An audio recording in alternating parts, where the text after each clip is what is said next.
সন্ধ্যা ঘনিয়ে রাত নামতে শুরু করলো, এখনো আমাদের কাজ শেষ হলো না। এদিকে আকাশের অবস্থাও খুব একটা ভালো ঠেকছে না। কি করি বলো তো বরুণ? আমি বলি কি আদিত্য, চলো আজ অফিসে ফিরে যাই। রাত প্রায় হয়ে এসেছে।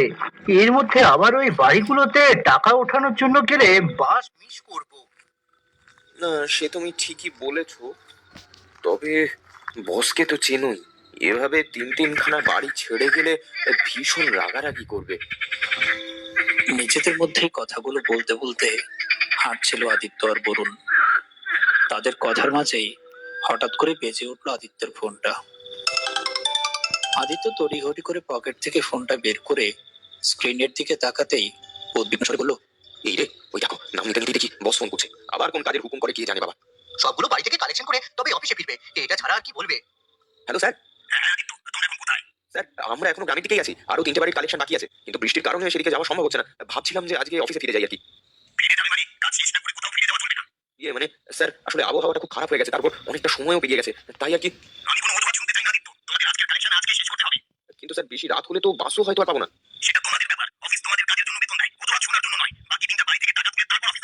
জি স্যার। কথাটা বলেই অপর প্রান্ত থেকে কোনো উত্তরের তোয়াক্কা না করেই কলটা কেটে দিল আদিত্যের বস নিশিকান্ত। এদিকে বসের কথাগুলো শুনে রাগ আর একরাশ বিরক্তি নিয়ে ফোনটা আবারও পকেটে রেখে দিল আদিত্য। যা ভেবেছিলাম ঠিক তাই হলো। বুঝলে তো বলুন, এ আমাদের মানুষ না, কেবলমাত্র একজন কর্মচারী ভাবে। এমন কিছু যে হবে সেটা বসের কল দেওয়া দেখে বুঝতে পারছিলাম। এখন কি করা যায় সেটা বলো। অন্যের কাজ যখন করি তখন কি আর করা, আগে কোথাও দাঁড়িয়ে বৃষ্টি থেকে বাঁচি। হ্যাঁ হ্যাঁ, তাই চলো, এছাড়া তো আর কিছু করারও নেই। আদিত্য আর বরুণ একটি এনজিওতে চাকরি করে। তারা দুজন অফিস থেকে প্রায় 1.5 ঘন্টার পথ পেরিয়ে এই গ্রামে এসেছে ঋণের কিস্তি সংগ্রহ করতে।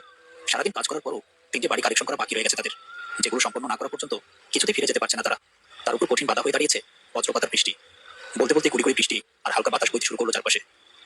দ্রুত গতিতে হাঁটতে হাঁটতে হঠাৎ করে রাস্তার পাশে ঝোপের দিকে তাকাতেই আচমকা ভয়ে আটকে উঠলো বরুণ। এই আদিত্য, দাঁড়াও দাঁড়াও, ওই ঝোপটার দিকে দেখো তো, ওখানটায় কিছু একটা নড়ছে বলে মনে হচ্ছে না? কোথায়? কই? আমি তো কিছু দেখতে পাচ্ছি না। এই তো একটু আগেও নড়লো, মনে হলো যেন কেউ ঝোপের আড়ালে দাঁড়িয়ে আছে। ধুর, এসব কিছুই না, অন্ধকারের মাঝে হয়তো তুমি ভুল কিছু দেখেছো। না না, এটা কোনোভাবেই ভুল না, আমি স্পষ্ট দেখেছি ওখানটায় কিছু একটা নাড়াচাড়া করছে। ঠিক তখনই ঝোপের আড়াল থেকে বেরিয়ে দ্রুত গতিতে রাস্তার এক পাশ থেকে অন্য পাশে চলে গেল একটা কালো ছায়া, যা দেখা মাত্রই ভয়ে ধরাস করে উঠলো আদিত্যের বুকের ভেতরটা। ওরে বাবারে, ওরে বাবারে, ছোপের আড়াল থেকে এটা কি বেরিয়ে এলো? এই তো, এই তো দেখলে দেখলে, আমি বলেছিলাম না ওখানে কিছু একটা ছিল। এই জায়গাটা মনে হচ্ছে খুব একটা ভালো না, আরো দ্রুত গতিতে হাঁটতে শুরু করবো। যত দ্রুত সম্ভব আমাদের এই জায়গা থেকে বেরিয়ে যেতে হবে। এখন কি করবে আদিত্য? বৃষ্টি তো আরো বাড়ছে। ওই সামনে একটা চায়ের দোকান দেখা যাচ্ছে, চলো ওখানে গিয়ে একটু দাঁড়াই, বৃষ্টি কমলে তারপর সিদ্ধান্ত নেবো। নরেশের ছোট্ট চায়ের দোকানে খদ্দের আসুক আর নাই আসুক, একজন মানুষের উপস্থিতি কখনো মিস হয় না। সে হলো বিনোদ। হাড় চেপচেপে শুকনো শরীরটা নিয়ে প্রতিদিনের মতো সেও বসে আছে দোকানের সামনে পুরোনো কাঠের বেঞ্চিটাতে। ঘন্টার পর ঘন্টা একই জায়গায় এইভাবেই বসে থাকে সে, যেন পৃথিবীর কোনো কিছুতেই তার কোনো আগ্রহ নেই। এই এক বৃষ্টি শুরু হলে আর থামতেই যায় না। সন্ধ্যার পর যেও একটু খদ্দের আসতো, এই বৃষ্টির জন্য সেটা বন্ধ। এখন মনে হচ্ছে পেটে খিল দিয়ে বসে থাকতে হবে। এদিকে নরেশ নিজের কাজ করতে করতেই একের পর এক কথা বলে যায়, কিন্তু বিনোদের মুখে যেন সেসব কথার কোনো উত্তর নেই। সে শুধু শূন্য দৃষ্টিতে সামনের অন্ধকারের দিকে তাকিয়ে থাকে, যেন তার মন পড়ে আছে অন্য কোনো জগতে। এই তোর এক স্বভাব, বুঝলে গোবিন্দ দা, রোজ দোকানে এসে বসে থাকবে ঠিকই, কিন্তু আমার সাথে দুটো কথা পর্যন্ত বলবে না।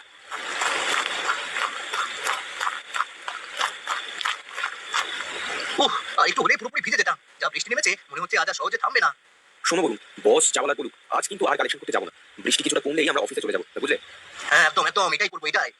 দাদা, 2 কাপ চা দিয়ে তো, একটু চিনিটা বাড়িয়ে দিও। হ্যাঁ দেখছি দাদা, আপনাদের তো আগে কখনো দেখেছি বলে মনে হচ্ছে না এই তল্লাটে। আপনি নাকি শহর থেকে এসেছেন? হ্যাঁ, আমরা চণ্ডীপুর থেকে কাজের জন্য এই গ্রামে এসেছিলাম, ফেরার পথে বৃষ্টির মধ্যে আটকা পড়ে গেলাম আর কি। চণ্ডীপুরের নামটা শোনা মাত্রই সিগারেটে একটা লম্বা টান দিয়ে সামনের দিকে তাকালো বিনোদ।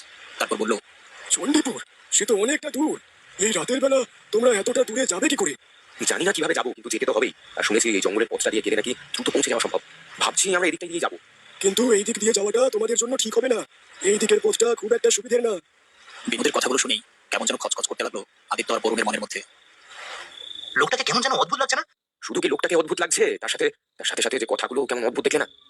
যাক, বাদ দাও এসব কথা। এই দেখো বৃষ্টি থেমে গিয়েছে, চলো যাওয়া যাক।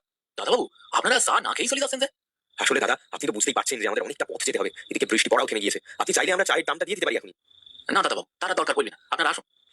নরেশের সাথে কথা শেষ করে সেখানে আর এক মুহূর্ত দাঁড়িয়ে না থেকে দোকানের ভেতর থেকে বেরিয়ে এলো আদিত্য আর বরুণ। তারা দোকান থেকে বেরোতেই পেছন থেকে গম্ভীর স্বরে কথা বলে উঠলো বিনোদ। আমি আবারও বলছি, এদিক দিয়ে যেও না। এই পথটা খুব একটা ভালো নয়। বিপদে পড়লে কিন্তু কেউ তোমাদের রক্ষা করতে আসবে না। আচ্ছা আদিত্য, আমরা ওই লোকটার কথা উপেক্ষা করে এদিকটা এসে কি ঠিক করলাম? উনি এই গ্রামের স্থানীয়, ভুল কিছু বলবেন না নিশ্চয়ই? আরে বলুন, তুমি এভাবে ভয় পাচ্ছ কেন বলো তো? পুরুষ মানুষ মানুষের এত ভয় পেলে কি চলে? এসব কথা মাথা থেকে ছেড়ে ফেলে দ্রুত গতিতে হাঁটো দেখি। তুমি যত এইসব বলো না কেন, আমার কিন্তু বিষয়টা এতটাও সহজ মনে হচ্ছে না। আরে বলছি তো এসব বাদ দাও। ওই দেখো সামনে একটা টিমটিমি আলো দেখা যাচ্ছে না? ওখানটায় কেউ আছে বলে মনে হচ্ছে। চলো ওই দিকেই যাই। ঘন অন্ধকারে ঢাকা নির্জন জঙ্গলের পথ ধরে বেশ কিছুটা এগিয়ে যাওয়ার পর সামনে টিম টিম করে চলতে থাকা আলোয় একটা গরুর গাড়ি দেখতে পেল আদিত্য আর বরুণ। চারপাশে তখন শুধু দূরে কোথাও ব্যাঙের ডাক শোনা যাচ্ছে। ঘুটঘুটে অন্ধকারে গরুর গাড়িটা দেখেই ভীষণ খুশি হয়ে উঠল তারা দুজনই। যাক বাবা, অন্তত একটা গরুর গাড়ি তো পাওয়া গেল। এবার এই জঙ্গলটা পেরিয়ে যেতে আর কষ্ট হবে না। এই যে দাদা শুনছেন, বলছিলাম যে আমাদের একটু জঙ্গলটা পার করে দেবেন। না দাদা বাবুরা, এখন আর ওইদিকে যাবো না। আমি বলি কি, আপনারা ওই পথ দিয়ে যাবেন না। দাদা দয়া করে আমাদের একটু পৌঁছে দিন না, আমরা খুব বিপদে পড়ে এই রাস্তা ধরেছি। প্রয়োজনে আপনাকে আমরা ডবল টাকা দেবো। ডাবল টাকা দেবার কথা শুনে যেন কিছুটা মনমরম হলো গাড়োয়ান যতীনের। ঠিক আছে, উঠে বসুন তাহলে। তবে মনে রাখবেন, আমাকে কিন্তু অবশ্যই ডবল টাকা দিতে হবে। হ্যাঁ হ্যাঁ দেবো বললাম তো, আপনার এইসব নিয়ে একদম চিন্তা করতে হবে না।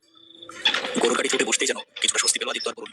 অন্তত হেঁটে যাওয়ার কষ্ট থেকে হাই মেরেছে ভেবেই খুশি হয়েছে তারা। কিন্তু সেই খুশি যেন বেশিক্ষণ স্থায়ী হলো না। কিছু দূর এগোতেই আবারও ঝিরিঝিরি বৃষ্টি শুরু হলো। আর সেই বৃষ্টির ফোঁটা ঘন হয়ে উঠতে লাগলো ক্রমশ। চারপাশের অন্ধকার আরো গভীর হয়ে উঠলো। আর জঙ্গলের পথটাকে আগের চেয়েও বেশি ক্ষতি মনে হতে লাগলো তাদের। আজকে সেই সন্ধ্যা থেকে সবকিছু কেমন যেন অস্বস্তিকর লাগছে, তাই না আদিত্য? এত বেশি চিন্তা করো না তো বলুন। গাড়ি পেয়েছি যখন, আশা করি খুব তাড়াতাড়ি এই পথটা পার হয়ে যাবে। দাদাবাবু, এই রাস্তাটা কিন্তু খুব একটা ভালো নয়। তারপরও যে আপনারা কেন এই রাস্তা দিয়ে যেতে চাইছেন সেটা আর বুঝতে পারলাম না। আমার কিন্তু খুব ভয় করছে। তোমাকে এত কিছু বুঝতে হবে না, তুমি বরং আরো দ্রুত গাড়ি চালাও। এত ভয় কিছু নেই বুঝলে, আমরা তো আছি নাকি। আদিত্য আদিত্য, এই যে আবারও সেই ছায়াটা, ওই যে গাড়িগুলোর পাশে দাঁড়িয়ে আছে। ওই কালো ছায়া, এখানে তো কিছুই নেই। তুমি মনে হয় ওই লোকটার কথা একটু বেশি বিশ্বাস করেছো। তুমি যে কেন আমার কথা বিশ্বাস করছো না কে জানে। আমি আসলে ভুল কিছু বলছি না আদিত্য, ভুল বলছি না। বরুণের কথাটা আদিত্য বিশ্বাস না করলেও বুকের ভিতরে অজানা এক অস্বস্তি ক্রমশ বাড়তে লাগলো তার। দাদা সামনে মনে হচ্ছে কেউ দাঁড়িয়ে আছে, হয়তো কোনো সাহায্য দরকার। একটু ওদিকটা এগিয়ে যান না। কে নাকি দাঁড়িয়ে আছে? আমাদের আগ বাড়িয়ে ওদিকে যাওয়ার কি দরকার শুনি? উনি কিন্তু একদম ঠিক কথাই বলেছেন, আমাদের ওদিকে যাওয়ার কোনো দরকার নেই। ওরা তো কোনো বিপদে পড়তে পারে, এভাবে মানুষকে বিপদে রেখে যাওয়াটা কি ঠিক হবে? গাড়িটা আপনি ওদিকটা নিয়ে যান দাদা। ঠকঠক শব্দ করে কিছু দূর আসতেই তারা লক্ষ্য করলো রাস্তার পাশে দাঁড়িয়ে আছে দুজন ব্যক্তি। আর তাদের সামনে রাখা রয়েছে একটি খাটিয়া। সেই খাটিয়ার উপর সাদা কাপড়ে ঢাকা একজন মানুষের লাশ। গরু গাড়িটা দেখেই হাত উঁচু করে ইশারায় গাড়ি থামাতে বললো তাদের একজন। যতীনও লাগাম টেনে গাড়িটা থামিয়ে দিল সেখানে। বলছিলাম দাদা, আমাদের একটু নিয়ে যান না।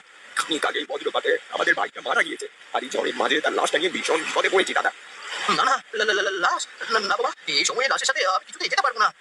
এমনটা বলবেন না দাদা, আপনারা যদি আমাদের একটু সাহায্য না করেন তবে আমরা কোথায় যাবো বলুন তো।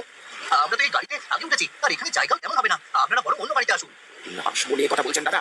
খানিক আগেও তো আমাদের মতোই ছিল, একদিন আপনিও তো মারা যাবেন। এইভাবে অবহেলা করবেন না দাদা। ঠিক আছে ঠিক আছে, আপনাদের আর এত কথা বলতে হবে না, উঠে আসুন। লাশটি নিয়ে কৈলাস ভাবের গাড়িতে উঠে বসতেই আবারও সামনের দিকে চলতে শুরু করলো গাড়িটি। উফ, কি যে হচ্ছে আমাদের সাথে। দাদা এবার আরো দ্রুত গতিতে গাড়িটা চালাও দেখি, নইলে যে আজ আর কোনো বাস পাবো না আমরা। আমি আর কত দ্রুত চালাবো? এর থেকে জোরে চালাতে গেলে যে আমাকে ডানা লাগাতে হবে। বলছিলাম যে দাদা, বেশি সামনে একটু দাঁড়াও না, আমার খুব জোর প্রকৃতির ডাক এসেছে। এই জন্য বলেছিলাম এদেরকে না তুলতে। গাড়িতে উঠতে না উঠতে নাকি তার প্রকৃতির ডাক এসেছে। সে আমার যদি এখন প্রকৃতির ডাক আসে তবে আমি কি করবো বলুন তো দাদা। আচ্ছা ঠিক আছে ঠিক আছে, এই নিয়ে আর ঝামেলা করো না। ও দাদা গাড়িখানা আর একবার থামো দেখি। গাড়িটা থামতেই দ্রুত গাড়ি থেকে নেমে জঙ্গলের দিকে হাঁটা করলো কৈলাস। জঙ্গলে যাওয়ার প্রায় মিনিট 10 পেরিয়ে গেলেও কৈলাস ফিরে আসছে না দেখে ভীষণ বিচলিত হয়ে উঠলো বাকিরা। এই কি ও দাদা, সেই যে গেল আর তো ফিরে আসছে না। উনি প্রকৃতির ডাক শেষ করতে কি এত সময় লাগে নাকি? আমিও তো এটাই ভাবছি গো দাদা। ঠিক আছে, আমি ওদিকটা গিয়ে দেখে আসছি। না থাক, আপনি বরং আপনার লাশ নিয়ে বসে থাকুন, আমি দেখে আসছি।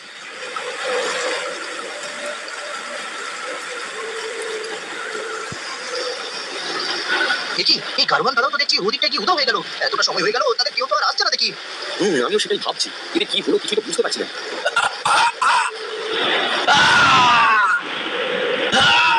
বাঁচাও! কে যেন চিৎকার করছে বলে মনে হলো না? আরে দাদা আপনি একাই এলেন? কেন দাদা, আমার সাথে কি অন্য কারণ আসার কথা ছিল নাকি? মস্করা করছেন কেন? এই তো খানিক আগে আপনাকে খুঁজতে গাড়োয়ান দাদা ওদিকটা গেল। তবে তবে আপনি একাই এলেন যে? গাড়োয়ান দাদা আমাকে খুঁজতে গিয়েছে, কিন্তু তার সাথে তো আমার দেখাই হয়নি। বলেন কি, গাড়োয়ান দাদা তবে কোথায় গেল? আর ওই দাদা না এলে আমাদেরকে নিয়েই বাজাবে কে? আমি বলছি কি কৈলাস, এভাবে ওনার জন্য অপেক্ষা না করে চল আমরা হাঁটতে শুরু করি। আবার আমাদের তো অনেকটা পথ যেতে হবে।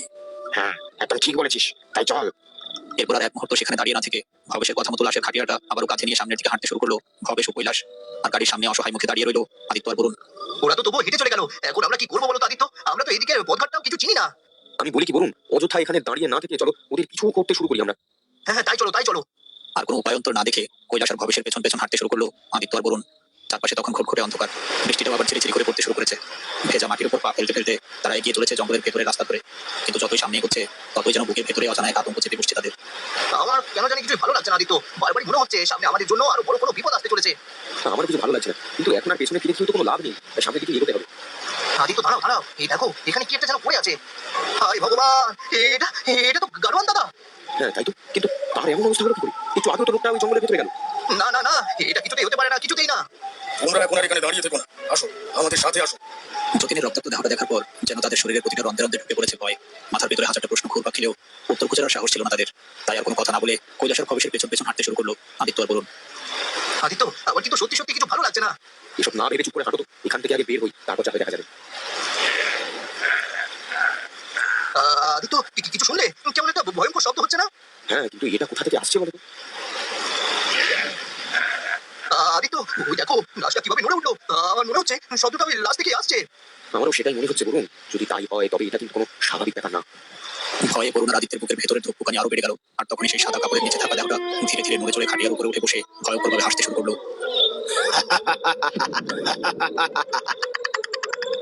কি লাশটা এভাবে উঠে বসে হাসছে কেন? আমিও তো কিছু বুঝতে পারছি না। এখন তো মনে হচ্ছে ওই লোকটার কথা না শুনে ভীষণ ভুল করেছি। কোনো কিছু বুঝে ওঠার আগেই মুহূর্তের মধ্যে বরুণের ঘাড় চেপে ধরলো দিবাকরের বিকৃত দেহটি। তার বরফ শীতল হাত দুটো শক্ত করে জড়িয়ে ধরলো বরুণের গলা। ভয়ে বরুণের মুখ সাদা হয়ে গেল মুহূর্তেই। মনে হতে লাগলো বুকের ভেতর থেকে যেন প্রাণটা বেরিয়ে যাবে এক্ষুনি। বাঁচাও বাঁচাও আদিত্য, আমাকে বাঁচাও। এসব কি হচ্ছে? ও দাদা, তুমি তো বললে এটা তোমার ভাইয়ের লাশ, তাহলে এই লাশটা এমন করছে কেন?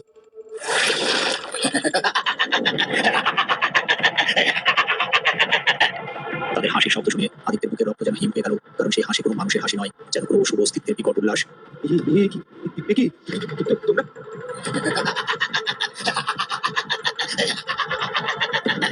না না, আমাদের তোমরা বেরো না, আমাদের তোমরা বেরো না, ছেড়ে দাও, ছেড়ে দাও, দয়া করে আমাদের তোমরা ছেড়ে দাও। না বলুন না, না কাশিস না, দয়া করে আমাদের বেরো না। তোকেও শেষ করে দেবো। ভয় পেও না ভাই, তুমি দ্রুত আমার পেছনে এসে দাঁড়াও। আপনি এখানে? তুই আবার এসেছিস, তবে আমি আজ তোকেও শেষ করে দেবো। চলে যা বলছি, নইলে কিন্তু এই মশালের আগুনে তোকে এখানেই শেষ করে দেবো। আগুন আগুন, চলে যা বলছি বিনোদ, নইলে কিন্তু ভালো হবে না।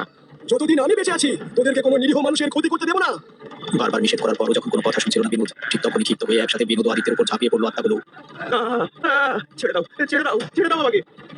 ভবেশ ও দিবাকর একসাথে বিনোদকে আক্রমণ করেও যেন শেষ রক্ষা হলো না তাদের। এক ধাক্কায় তাদের সরিয়ে দিয়ে দৌড়ে আবারও মশালের কাছে ছুটে গেল সে। আমাকে যতই আঘাত করিস না কেন, আজকে তোরা কিছুতেই আমাকে পরাস্ত করতে পারবি না।